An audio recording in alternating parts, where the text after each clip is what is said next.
Hi everyone, I'm Rochelle with Originally Worn, and in this video, I'm going to show you how to complete this DIY kit. But first, be sure to subscribe to the YouTube channel. You can also find us online at originallywornonline.com and all over at Facebook, Pinterest, Instagram, Home Talk under Originally Worn. I love this DIY kit. It's inexpensive and pretty quick and easy. It's a great thing to do with your friends or a family over maybe a get together this holiday season. If you'd like to order one, there's a link in the description below to order it from me, or if you have any other laser crafters near you, feel free to order it from them. So when you order the kit from me, this is what you'll get. You'll get 2 snowflakes that come together to make one, and you'll get a big deep frame. It comes with all the sides for your frame cut, a randomly selected piece of kind of wintry Christmas scrapbook paper, and your backer for your sign.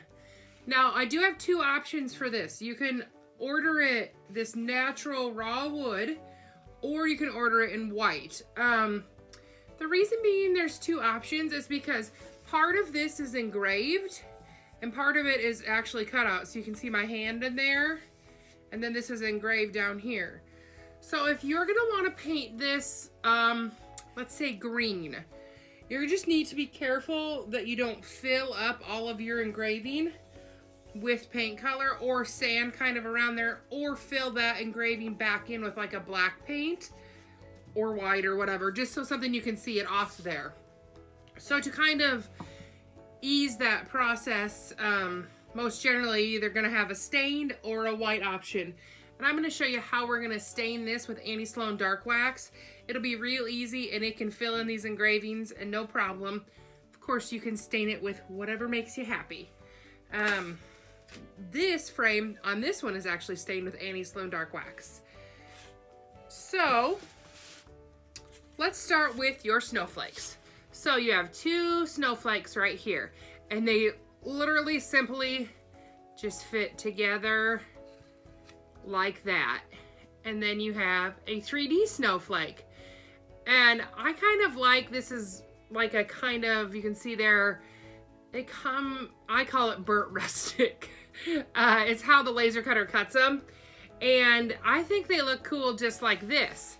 So you could simply do nothing if you didn't want to. And they sit in a bunch of different ways. They kind of sit like that on their sides. If you so wanted to, you could hang them from a string there like that.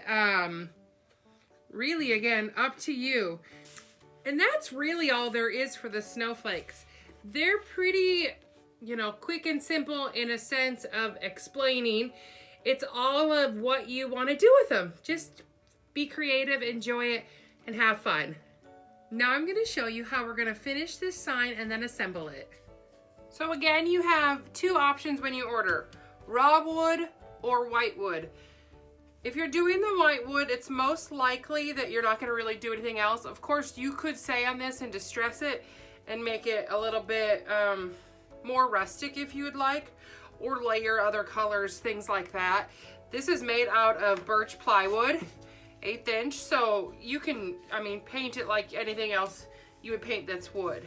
I'm going to show you how to, though, stain this one with Sloan dark wax. The reason why I like to stain with Sloan dark wax is because it's a 1-step process. You don't have to do things like put a top coat on or sand beforehand or afterhand or anything like that. It's really easy. So Sloan dark wax looks like shoe polish, and it gets messy, hence the gloves. And you just take kind of a, not really wonderful chip brush, they call them, and work it all over. Now I'm going to try to go lighter where my edges are so I don't have a huge goober of wax in there.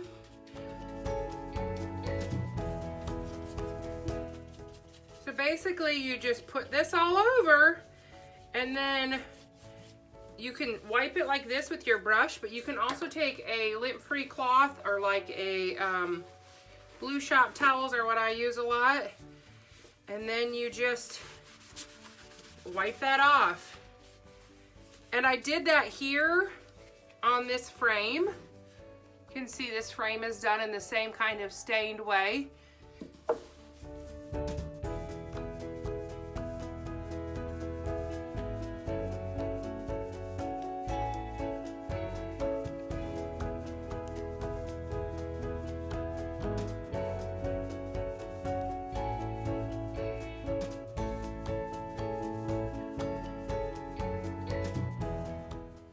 There you have it. Another tip would be is to not stain it too dark to where you can't read these words.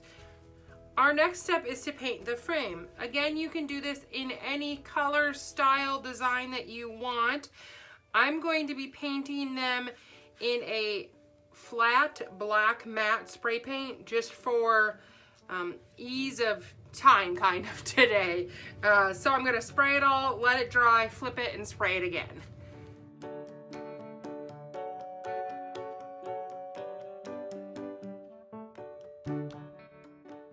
The next step is to place the scrapbook paper behind the cutout. I'm actually going to spray glue the back of this versus spraying the actual paper, and the reason being is that wherever there's holes, I don't want glue at. You can also put double-sided tape on this or a variety of other methods to put this down. You could see that where I made a worn distress design on this guy, but I didn't really love him, so I didn't stick with him. So I'm put a little bit of spray glue like that. You can either flip one over the other, or again, actually, you can see where you're at if you do that. In case there's a pattern you want to line up or anything like that. And then just press it down. And if you need to, like I'll have to trim a little bit off of this edge, you just go ahead and do that. But now he's got a scrapbook paper behind him. Once everything is dry, we're gonna move on to assembly. Now there's two ways you can assemble your frame. See this groove cut in right here? You can actually flip that if you want only this depth of your picture, or you can keep it this way if you want it to be deeper. It does not matter, it doesn't hurt anything one way or another. Also, you're gonna need some wood glue and some painter's tape. There are a lot of ways to assemble these frames, some requiring more tools than others. I'm gonna show you the easiest way I've found that requires no extra tools. So first, you're gonna wanna kind of fit everything where you want it to go before you glue anything. So you can slide this in. And there's definitely some play in here, so just make sure you get it where you like it. This makes an 11 by 14 frame, by the way.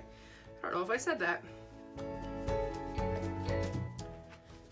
Okay, so we have kind of it roughly there, and if you can kind of just mess with it a little bit, you can get it to the correct place you want it.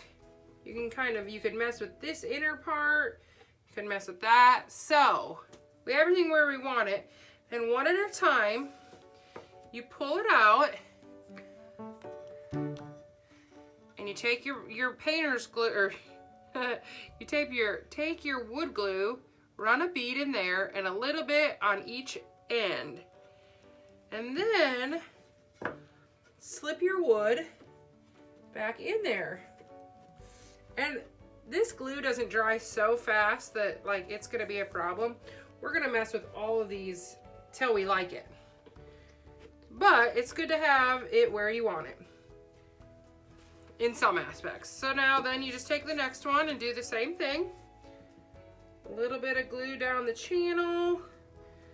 Definitely does not have to be oozing or overflowing. You can do this without really much glue if you want to use a nail gun, or you can actually do this with rubber bands too if you want to hold everything together that way. But again, I wanted to do it where you guys didn't need any extra tools. So when you get a corner how you like it then, take a piece of painter's tape and wrap that corner. And then that will help keep kind of that shape for that one. And eventually, it'll all fit together like a puzzle.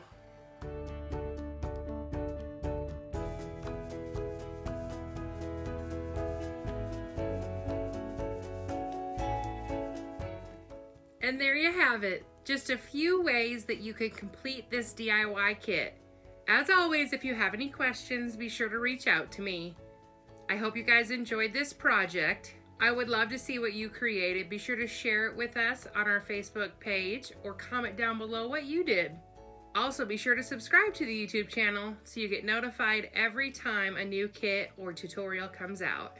Find us online at originallywornonline.com or all over social media under Originally Worn. Happy painting!